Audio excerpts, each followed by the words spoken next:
On November 14th, 1849, came a knock on the company door. It was 4 in the morning at the Mica Bay mine on the Lake Superior shore.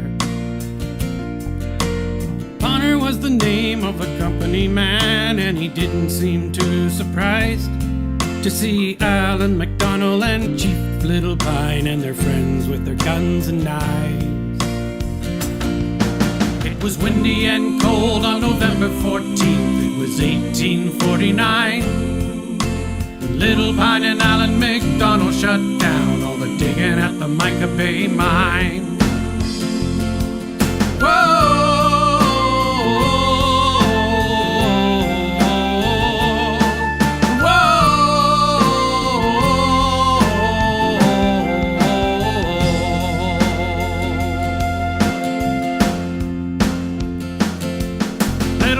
His name was Shingwaukonse. He was the chief of the Garden River band, and he led his braves from the Sault to Mica Bay, 'cause the miners were on his land. Now he didn't just get out of bed that day and decide to take over a mine. He'd asked and asked for a treaty, but no treaty makers could he find. Allan MacDonell was a lawyer who came up north to dig a mine for himself, but the greed of others made him feel ashamed, so he offered Little Pine his help. Or maybe he did it 'cause another MacDonell helped the Highlanders across the sea. Whatever the reason, the attorney decided he would offer his expertise. It was windy and cold on November 14th, it was 1849, when Little Pine and Allan MacDonell shut down all the digging at the Mica Bay mine. Whoa!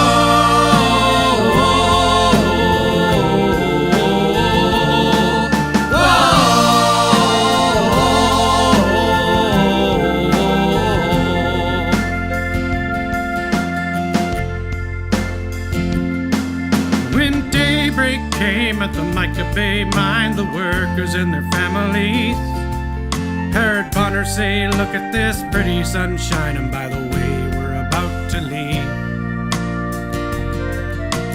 2 days later, 160 people felt the north wind blow.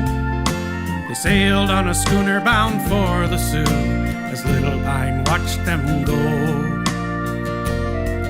Lord Elgin was the governor general then, and when he was told the tale, he sent Captain Cooper and a rifle brigade to engage and to prevail. They were rolling right along till Superior's waves and winds really started to sing. Then the gales of November turned them back to the Sioux, where they'd have to wait until spring. It was windy and cold on November 14th, it was 1849, when Little Pine and Allan MacDonell shut down all the digging at the Mica Bay mine. Whoa!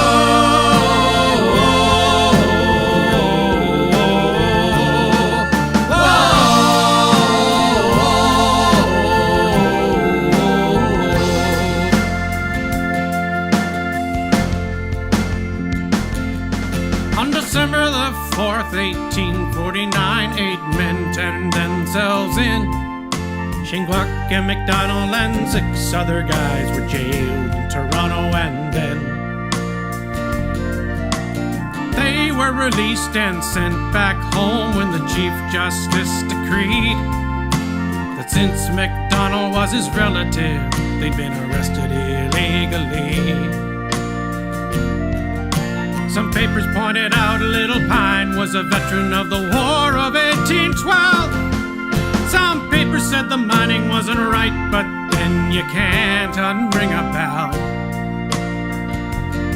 With all of these papers talking up a storm, Elgin had to get a treaty man. He appointed Bill Robinson, who then made a deal with the Garden River band. It was windy and cold